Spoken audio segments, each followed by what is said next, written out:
বাড়িতে সবজি নেই, তাই প্রথম আজকে জেপ্টো থেকে অর্ডার করেছিলাম। জেপ্টো থেকে কোনোদিন করে নিয়ে আগে প্রথম করেছিলাম আজকে।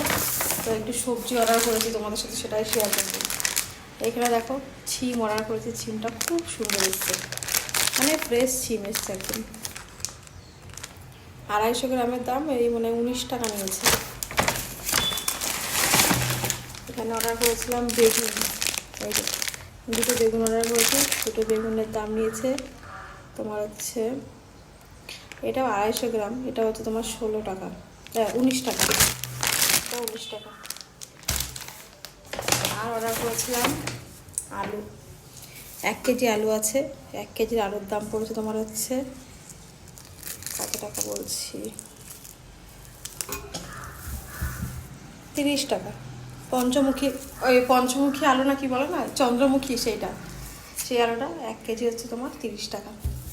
তাহলে এই হচ্ছে জেপ্টো থেকে প্রথমবার অর্ডার করলাম।